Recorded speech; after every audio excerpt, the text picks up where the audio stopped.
السلام علیکم دوستو۔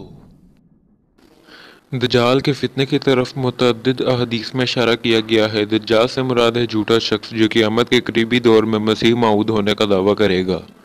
حقیقت یہ ہے کہ تورات اور انجیل میں بھی دجال کے فتنے کی طرف اشارہ موجود ہے۔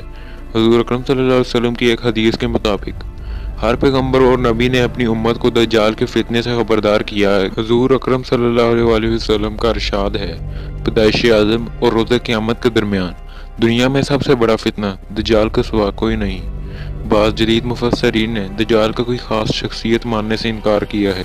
ان کے مطابق دجال سے مراد مادر پدر آزاد جدید مغربی تہذیب ہے، جو عیسائیت کی غلط اور اسلامی دشمن فرقے کے افکار کی پیدائش وار ہے۔ یعنی جس طرح دجال ایک جھوٹا مسیح ہوگا، مغربی عیسائیت جھوٹی عیسائیت ہے۔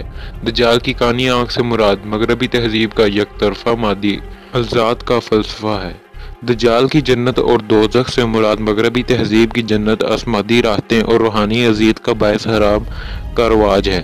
ہمارے نزدیک اس تعبیر میں خاصا وزن ہے، لیکن قدیم صحائف کی پیشن گوئیوں، احادیث کے الفاظ اور بعض مشہور سیر کی غیب بینوئیوں کو سامنے رکھے تو دجال یقیناً ایک خاص شخصیت ہوگا اور قیامت کی بڑی بڑی نشانیوں میں سے ایک ہوگا۔ مختلف احادیث جو اس بارے میں وارد ہوئی ہیں، ان کا خلاصہ یہ ہے: مسیح الدجال پستہ قد ہے، ایک آنکھ بیٹھی ہوئی اور دوسری آنکھ پر موٹا سا ناخن ہوگا۔ اس کی آنکھوں کے درمیان غیر مائی کافر لکھا ہوگا، جسے ہر مومن آسانی سے پڑھ سکے گا۔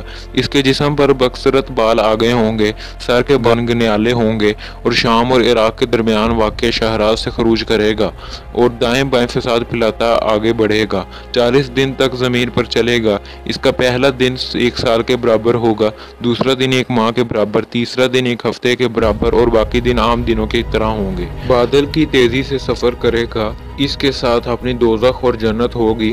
جو شخص اس کی دعوت پر اس کی جنت میں داخل ہوگا، وہ دراصل دوزخ میں جائے گا۔ وہ لوگوں کو اپنے دین کی طرف بلائے گا۔ ابتدا میں آسمان و زمین اس کا حکم مانیں گی۔ اگر وہ بارش کا حکم دے گا تو بارش آئے گی۔ ایک جری مسلمان اسے چیلنج کرے گا، دجال اسے قتل کرے گا، پھر زندہ کرے گا، جیسے حضرت عیسیٰ علیہ السلام مردوں کو زندہ کرتے تھے۔ لیکن وہ مرد دجال کی قدرت کو تسلیم نہ کرے گا۔ تاہم اصفہان، ایران کے ہزاروں یہودی دجال کے پیرکار بنیں گے۔ اس زمانے میں عربوں کی آبادی کم ہوگی۔ دجال مدینہ کی طرف جانے کی کوشش کرے گا، لیکن داخل نہ ہو سکے گا۔ احد کے مقام سے وہ شام کی طرف لوٹ جائے گا۔ دجال کے نکلنے کا اصل مقام خراسان ہوگا۔ بہت سے لوگ جن کے چہرے ڈال کی طرح تابہ تا ہوں گے اس کی طاقت قبول کریں گے۔ وہ ایک سفید گدھے پر سوار ہوگا اور حضرت عیسیٰ علیہ السلام اس کو ہلاک کریں گے۔ میری آپ سب دوستوں سے گزارش ہے کہ اگر ابھی تک آپ نے ہمارا چینل سبسکرائب نہیں کیا تو کر دیں اور ساتھ بنی بیل آئیکن کو بھی کلک کر دیں۔